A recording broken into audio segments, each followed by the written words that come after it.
A very warm welcome to all of you. Welcome to the class. Today we are going to discuss about linguistics.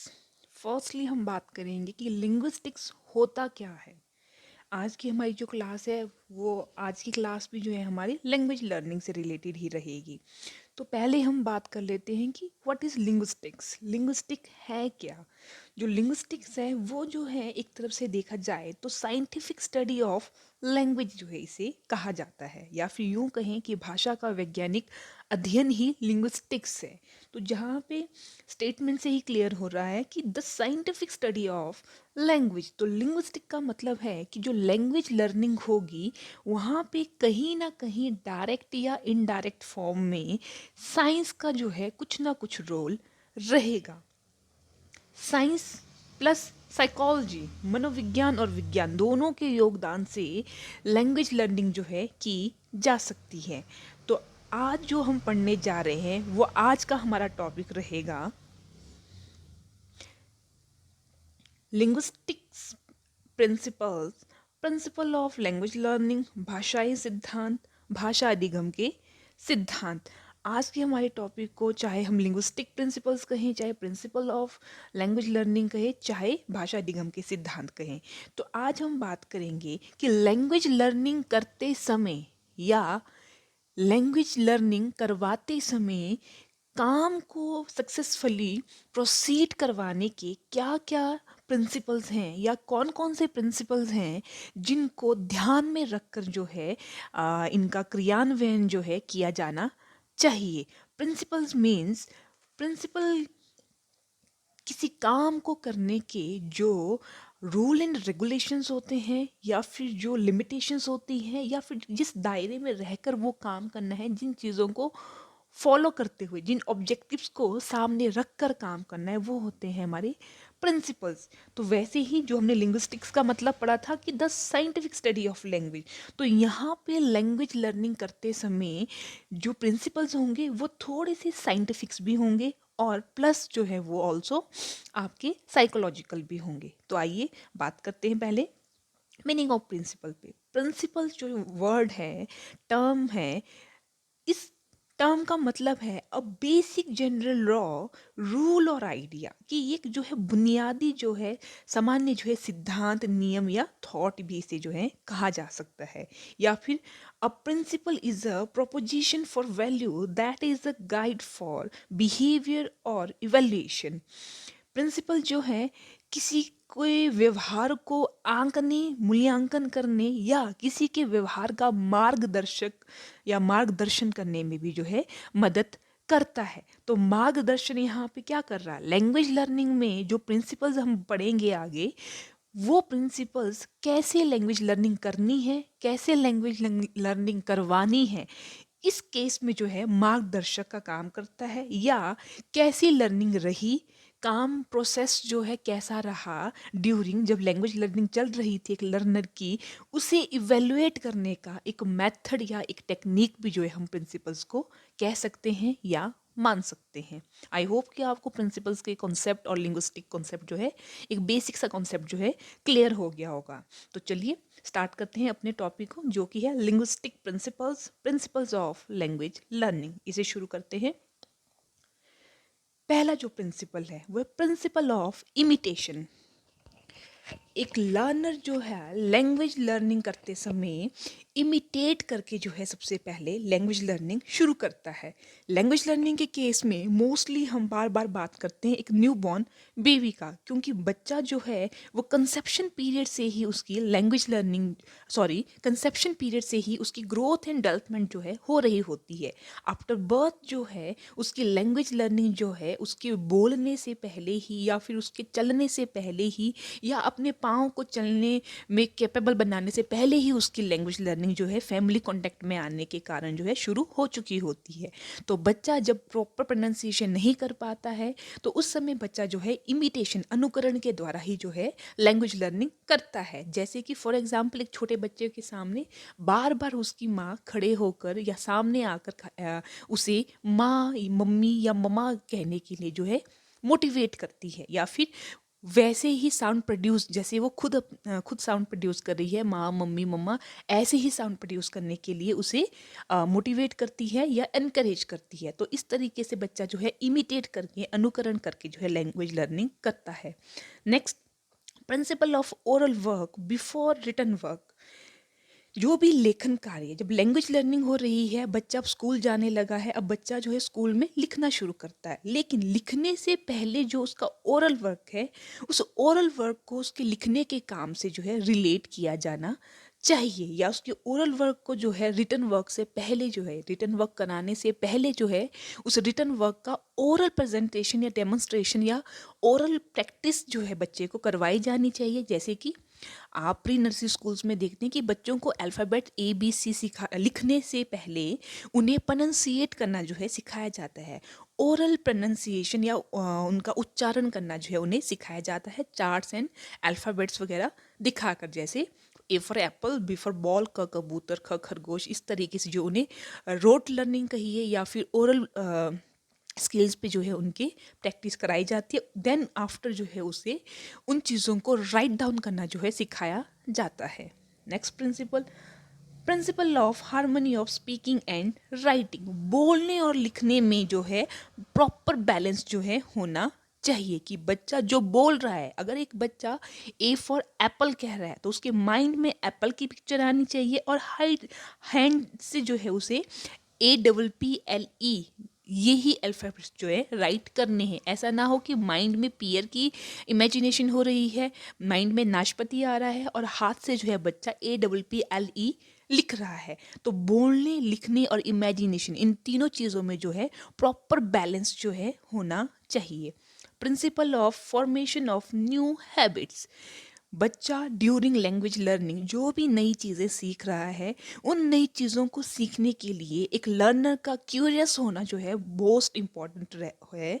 क्योंकि अगर curiosity किसी learner में है तो उस curiosity के चलते लर्नर अलग अलग आदतों को अपनाएगा या अलग अलग फॉर्मेशन जो है हैबिट्स की बनाएगा। क्यों? क्योंकि उसकी रुचि उस लैंग्वेज लर्निंग में ज़्यादा होगी। वो उस नए कंटेंट को सीखने के लिए अलग अलग तरह के प्रयास करेगा, या फिर अलग अलग प्रयास करने के लिए नए नए आदतों का निर्माण जो है करेगा। Next, principle of multiple effort. बच्चे को जो नई आदतें बनानी है, तो नई आदतें बनाने के लिए नए नए प्रैक्टिस जो है, प्रयास जो है करने पड़ेंगे। तो जितनी ज़्यादा हैबिट्स फॉर्मेशन होगी बच्चे की लैंग्वेज लर्निंग में, उतनी ही ज़्यादा हैबिट फॉर्मेशन के लिए वो अपने एफर्ट्स जो है डालेगा। Principle of drill and practice, अभ्यास का सिद्धांत। लैंग्वेज लर्निंग या कोई भी लर्निंग जब एक लर्नर करता है तो सबसे ज़्यादा ज़रूरी रहता है प्रैक्टिस। प्रैक्टिस जो है सबसे ज़्यादा मैटर करती है।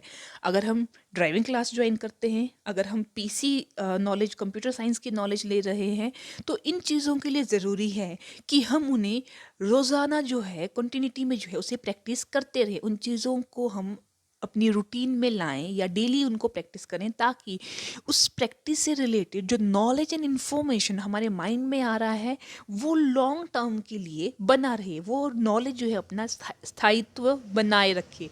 इसलिए जो भी लैंग्वेज लर्निंग की जाएगी और उस लैंग्वेज लर्निंग के कॉन्टेक्स्ट में जो भी नई आदतें बनाई जाएगी लर्निंग के लिए, और उन आदतों को बनाने के लिए जो भी एफर्ट्स डाले जाएंगे, जो भी कोशिशें की जाएगी, उन कोशिशों को बनाए रखने के लिए, उन आदतों को बनाने के लिए प्रैक्टिस जो है बहुत ज़रूरी रोल जो है प्ले करता है। प्रिंसिपल ऑफ एक्यूरेसी, जो भी लर्निंग कराई जा रही है, चाहे स्पीकिंग स्किल पे, चाहे लिसनिंग स्किल पे, चाहे रीडिंग स्किल पे, फिर चाहे राइटिंग स्किल पे, उसमें एक्यूरेसी जो है होनी चाहिए। अगर लैंग्वेज लर्निंग है तो एक्यूरेट प्रोनाउंसिएशन, एक्यूरेट स्पेलिंग्स जो है राइट डाउन की जानी चाहिए या करवाई जानी चाहिए, क्योंकि एक्यूरेसी जो है लैंग्वेज लर्निंग में बहुत मैटर करता है। जैसे समटाइम हम लोग सोचते हैं कि ये जो वर्ड्स हैं ये तो आपस में सिनोनिमस काइंड वर्ड है, समानार्थी या पर्यायवाची शब्द है, लेकिन जब सेंटेंस फॉर्मेशन में इन वर्ड्स को डाला जाता है या पिक करके यूज़ किया जाता है, तो वही सिनोनिमस काइंड वर्ड जो है उनकी मीनिंग जो है उस सेंटेंस में ऐड होने के कारण जो है बदल जाती है। तो एक्यूरेट मीनिंग, एक्यूरेसी जो है वर्ड्स की वर्ड या वर्ड की मीनिंग के कॉन्टेक्स्ट में जो है वो मालूम होना बहुत ज़रूरी है during language learning. Principle of interest, किसी भी काम को करने के लिए इंटरेस्ट जो है बहुत ज़्यादा इम्पॉर्टेंट रोल प्ले करता है। तो इंटरेस्ट का होना लैंग्वेज लर्निंग के लिए ज़रूरी है, तभी हैबिट फॉर्मेशन होगी, तभी मल्टीपल एफर्ट्स लगाए जाएंगे, तभी जो है प्रैक्टिकल वर्क करने के लिए मोटिवेट होगा बच्चा। प्रिंसिपल ऑफ चाइल्ड सेंटर्डनेस, जो भी लैंग्वेज लर्निंग करवाई जानी चाहिए या यूं कहें कि जो भी लर्निंग होनी चाहिए वो टीचर सेंटर्ड नहीं होना चाहिए, बल्कि वो चाइल्ड सेंटर्डनेस, चिल्ड्रन के लर्नर के अकॉर्डिंग जो है वो प्रोसेस जो है प्रोसीड होना चाहिए, कि बच्चे की उसमें नीड का ध्यान रखा जा रहा है, उसकी रिक्वायरमेंट्स का ध्यान रखा जा रहा है और उनकी आवश्यकताओं के अकॉर्डिंग ही उसे रेमेडियल टीचिंग जो है प्रोवाइड करवाई जानी चाहिए। तो प्रोसेस जो है, होल प्रोसेस जो है वो बेस्ड होना चाहिए प्रिंसिपल ऑफ चाइल्ड सेंटर्डनेस।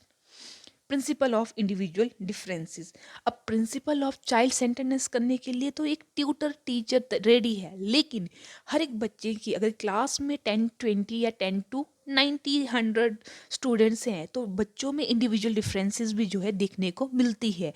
तो जो चाइल्ड सेंटरनेस प्रोसेस होगा, ये प्रोसेस प्रोसीड होना चाहिए इंडिविजुअल डिफरेंसेस के माध्यम से या उस चीज़ को ध्यान में रखते हुए। तो व्यक्तिगत भिन्नताएं जो है बच्चों में लर्निंग के लिए रहती ही हैं, तो उन भिन्नताओं, उन डिफरेंस के बेस पे आइडेंटिफाई करके, उनकी स्पेशल नीड को आइडेंटिफाई करके देन उन्हें रेमेडियल टीचिंग के थ्रू जो है लैंग्वेज लर्निंग जो है करवाई जानी चाहिए। प्रिंसिपल ऑफ प्यूपिल्स एक्टिविटी, विद्यार्थियों की गतिविधि का ध्यान जो है रखा जाना चाहिए कि लर्नर जो हैं वो अपनी एक्टिव पार्टिसिपेशन दे रहे हैं ड्यूरिंग लैंग्वेज लर्निंग या पैसिव पार्टिसिपेशन अपनी दे रहे हैं। लैंग्वेज लर्निंग में मेन रोल टीचर का तो रहता ही है, लेकिन साथ ही लर्नर का भी इम्पोर्टेंट रोल रहता है, क्योंकि टीचर एक्टिव है क्यों, लर्नर्स को एक्टिव करने के लिए, लर्नर को लर्निंग प्रोवाइड करवाने के लिए। तो इसलिए विद्यार्थी की जो गतिविधियां है, एक्टिविटी है, वो जो है एक्टिव पार्टिसिपेशन के रूप में जो है सक्रिय भागीदारी के रूप में जो है होनी चाहिए। प्रिंसिपल लिंकिंग विद लाइफ, जीवन से जोड़ा जाना चाहिए। बच्चे को जो भी नॉलेज दिया जा रहा है लैंग्वेज लर्निंग के बारे में, अगर उसे सिर्फ बुकिश नॉलेज दिया जाएगा और वो बुकिश नॉलेज बच्चे की लाइफ के किसी भी एरिया से रिलेट नहीं करता है, तो बच्चा जो है बोर्डम फील करने लगेगा और धीरे धीरे लैंग्वेज लर्निंग प्रोसेस जो है वो उसे उबाने लगेगी या फिर वो उससे उबने लगेगा। तो इसलिए ज़रूरी है कि लैंग्वेज का ह्यूमन लाइफ में बहुत ही ज़्यादा इम्पोर्टेंट रोल है। तो लैंग्वेज लर्निंग ऐसी हो जो ह्यूमन लाइफ से रिलेट करती हो और लाइफ की रियलिटी को टच करती हो। प्रिंसिपल ऑफ एक्शन, जिस तरह से मैंने प्रिंसिपल ऑफ प्यूपल एक्टिविटी में बताया था कि प्यूपल एक्टिविटी जो है बहुत ज़रूरी है। प्यूपल एक्टिविटी ज़रूरी है क्यों, क्योंकि बच्चे का, लर्नर का क्रियाशील रहना या होना ज़रूरी है। उसी तरीके से प्रिंसिपल ऑफ एक्शन, एक्शन इसलिए ज़रूरी है ताकि बच्चा जो है during teaching learning process respond करने में एबल हो, उसके एक्शन जो हैं ज़रूरी होने चाहिए। रिएक्शन एंड एक्शन जो दोनों जो हैं ज़रूरी होने चाहिए, कि बच्चा अगर लर्निंग प्रोसेस में एक्टिव है, सक्रिय भागीदारी दे रहा है, तो वो अपने टीचिंग लर्निंग प्रोसेस में क्वेश्चन आंसर भी करेगा, आंसर भी देगा, करेक्शन भी करेगा और अपने डाउट्स भी जो है क्लियर करेगा। तो इसलिए बच्चे का, लर्नर का एक्टिव होना जो है या क्रियाशील होना जो है वो ज़रूरी है। प्रिंसिपल ऑफ सेल्फ मॉडिफिकेशन, बच्चे को एक लर्नर या ट्यूटर के द्वारा जो भी नॉलेज दिया जा रहा है वो एक ट्यूटर या टीचर के अकॉर्डिंग ठीक है, सफिशिएंट है, बट चाइल्ड की रिक्वायरमेंट क्या है, लर्नर की रिक्वायरमेंट क्या है, वो क्या उसकी बेसिक नीड्स है लर्निंग के रिगार्डिंग, तो उन रिक्वायरमेंट्स को ध्यान में रखते हुए या फिर जो लर्निंग सब्जेक्ट मटेरियल या कंटेंट जो है लर्नर को प्रोवाइड किए गए हैं, उन प्रोवाइडेड कंटेंट को लर्न करके, प्रैक्टिस करके, उनमें जो गलतियां हैं उन गलतियों को बच्चे में ज़रूरी है कि वो सेल्फ मॉडिफिकेशन भी उसमें लाए। जो गलतियां हैं, हिंदी में है स्वयं संशोधन का सिद्धांत। संशोधन मीन्स, संशोधन जो अमेंडमेंट हम इसे पढ़ते हैं ज़्यादातर इंडियन कॉन्स्टिट्यूशन के कंटेक्स्ट में, पॉलिटिकल साइंस के कंटेक्स्ट में। तो संशोधन का मतलब वहाँ पे भी क्या होता है कि किसी चीज़ को अगर कहा जाता है ABCD, फॉर एग्जांपल रिसेंटली किसान आंदोलन बनाया गया इंडियन कॉन्स्टिट्यूशन में। फिर उसमें जो है किसान बहुत से धरने पे बैठ गए। धरने पे वो क्यों बैठे? ताकि वो चाहते हैं कि इस कानून को बदला जाए। इंडियन कॉन्स्टिट्यूशन में कोई भी कानून जो है उसे रद्द नहीं किया जाता है, बल्कि उसमें अमेंडमेंट, संशोधन किया जाता है। मतलब उसके वास्तविक रूप में कुछ परिवर्तन लाए जाते हैं, दैट इज अमेंडमेंट, संशोधन। तो उसी प्रकार से लैंग्वेज लर्निंग में जो चीज़ टीचर या ट्यूटर के द्वारा सिखाई जा रही है, अब उस सिखाई हुई चीज़ में लर्नर चाहे तो खुद जो है अमेंडमेंट कर सकता है, कुछ फेर बदल या उसके वास्तविक रूप में कुछ परिवर्तन ला सकता है, या फिर अपनी करेक्शंस को आइडेंटिफाई करके उन करेक्शन को जो है सेल्फ मॉडिफिकेशन के थ्रू जो है उनकी करेक्शन जो है कर सकता है। तो इस प्रिंसिपल का भी जो है बहुत इंपॉर्टेंट रोल रहता है, क्योंकि ये सेल्फ मॉडिफिकेशन जो है by teacher by student both side से जो है रहना चाहिए। प्रिंसिपल ऑफ डिवीज़न, जो भी पढ़ाया जाएगा, जो भी कंटेंट पढ़ाया जाना है लैंग्वेज लर्निंग में, फॉर एग्जांपल आज जो है आपको सिर्फ वॉवल पढ़ाए जाएंगे, या फिर आज जो है सिर्फ आपको प्रोपोजिशन पढ़ाए जाएंगे, तो ये डिवाइड जो है प्रॉपर वे में किया जाना चाहिए कि कब क्या पढ़ाना है, कौन सी चीज़ पढ़ानी है, कितनी क्वांटिटी में पढ़ाई जानी है। तो ये डिवाइडेशन का प्रिंसिपल जो है मैटर करता है। प्रिंसिपल ऑफ सिलेक्शन, किन चीज़ों को किस कैटेगरी में कैसे कैटेगराइज करना है, क्यों डिवाइड करना है, क्यों इन चीज़ों को इतनी ही क्वांटिटी में जो है आज पढ़ाया जाना चाहिए। इन चीज़ों का सिलेक्शन करते समय जो है माइंड में पिक्चर क्लियर करना ज़रूरी है। तो इसलिए प्रिंसिपल ऑफ सिलेक्शन भी मैटर करता है कि हम किस टेक्निक से, किस मेथोडोलॉजी से लर्नर को जो है टीच करेंगे। प्रिंसिपल ऑफ प्लानिंग, डिवीज़न करना है, सिलेक्शन करना है, फॉर्मेशन ऑफ हैबिट्स बनानी है, या फिर मल्टीपल एफर्ट्स चाहते हैं, या फिर harmony of reading and writing skill चाहते हैं, तो इन सारी चीज़ों को एग्जीक्यूट करने के लिए प्री प्लानिंग की ज़रूरत है। किसी भी काम को करने के लिए प्लानिंग जो है सबसे ज़्यादा ज़रूरी रहता है। नेक्स्ट है आपका प्रिंसिपल ऑफ क्लोक्वियल।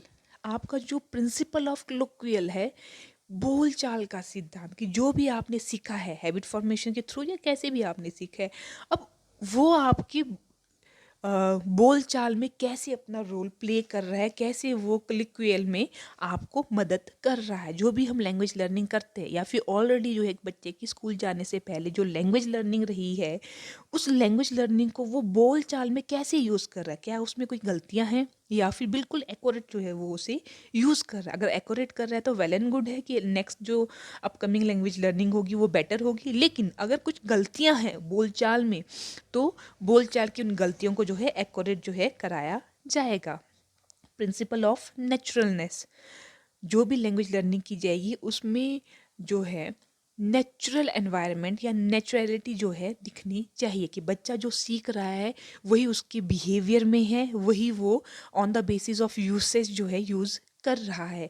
उसके नेचुरल जो है फीडबैक और इवेल्यूशन जो है की जानी चाहिए, कि वो स्वाभाविकता जो है लैंग्वेज लर्निंग के संदर्भ में एक लर्नर में, एक टीचर में होनी चाहिए।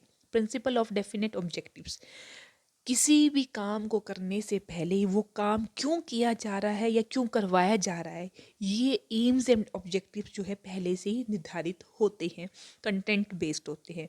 तो लैंग्वेज लर्निंग करने के उद्देश्य क्या है, उसके निश्चित उद्देश्य जो है वो पहले से ही पूर्व निर्धारित होने चाहिए, और उन ऑब्जेक्टिव्स को माइंड में रख कर ही जो है इसका एग्जीक्यूशन, इसका मतलब लैंग्वेज लर्निंग प्रोसेस का एग्जीक्यूशन जो है किया जाना चाहिए।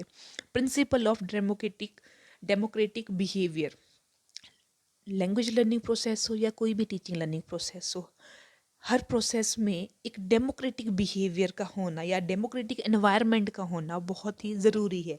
डेमोक्रेटिक या डेमोक्रेसी, इससे हम क्या समझते हैं, जहाँ पे मुझे, आपको, हम सबको अपनी लिबर्टी है, फ्रीडम है अपने थॉट्स आइडियाज़ जो है एक्सप्रेस करने का, या फिर डिस्कशन या किसी भी मेथड्स के अकॉर्डिंग या अपनी अपनी रिक्वायरमेंट्स के अकॉर्डिंग जो है रेमेडियल टीचिंग या फिर टीचिंग लर्निंग प्रोसेस में प्रोसीड करने का। तो वो डेमोक्रेटिक बिहेवियर जो है लैंग्वेज लर्निंग प्रोसेस में रहना चाहिए, चाहिए कि टीचर भी जो है थोड़ा सा डेमोक्रेटिक होना चाहिए, स्टूडेंट्स भी जो है डेमोक्रेटिक होने चाहिए। और ये डेमोक्रेटिक एनवायरनमेंट तभी एस्टेब्लिश किया जा सकता है जब एक टीचर जो है डेमोक्रेटिक बिहेवियर रखेगा, एक टीचर जो है डेमोक्रेटिक आउटलुक जो है रखेगा। प्रिंसिपल ऑफ मोटिवेशन, किसी भी काम को करने के लिए सबसे ज़्यादा ज़रूरी है मोटिवेशन प्लस इंटरेस्ट। इंटरेस्ट नहीं है तो मोटिवेट करके इंटरेस्ट जो है पैदा किया जा सकता है। तो मोटिवेशन जो है किसी भी काम को करने के लिए, अगर किसी काम को करने के लिए हम 100% डाल रहे हैं तो मोटिवेशन जो है उस काम में 100 में 20% जो है और ऐड करता है। तो मोटिवेटेड, प्रेरणा होने का या प्रेरित होना जो है किसी भी काम को करने के लिए बहुत ज़रूरी है। तो ये कुछ प्रिंसिपल्स थे। ये प्रिंसिपल यहाँ पे ख़त्म नहीं है, इसके अलावा भी बहुत से प्रिंसिपल्स हैं, तो आप चाहे तो उन्हें ऐड ऑन कर सकते हैं। तो ये जो प्रिंसिपल्स हैं इनमें कुछ ऐसे प्रिंसिपल्स भी हैं जो टीचिंग लर्निंग के भी प्रिंसिपल्स हैं। कुछ प्रिंसिपल इसमें ऐसे हैं जो सिर्फ और सिर्फ लैंग्वेज लर्निंग के प्रिंसिपल्स हैं। तो इसमें आप मोस्टली चाहे तो, अगर आपको टॉपिक आता है teaching learning principles, teaching principle of teaching, या फिर principle of linguistic linguistic principle, या प्रिंसिपल ऑफ लैंग्वेज लर्निंग, तो वो कंटेंट जो है आप यहाँ से सिलेक्ट करके जो है पिक करके यहाँ से ले सकते हैं और उनको सिलेक्शन करके जो है रख सकते हैं। Now if you have an inquiry related to this content then you can ask. जो मेरे अपने स्टूडेंट्स हैं वो ऑनलाइन ऑफलाइन बोथ मोड में मुझसे पूछ सकते हैं, और जो नए बच्चे हैं या मेरे स्टूडेंट्स नहीं हैं तो वो ऑनलाइन प्रोसेस में कमेंट्स के थ्रू जो है अपने क्वेश्चन या इंक्वायरी जो है कर सकते हैं। Thank you, have a good day.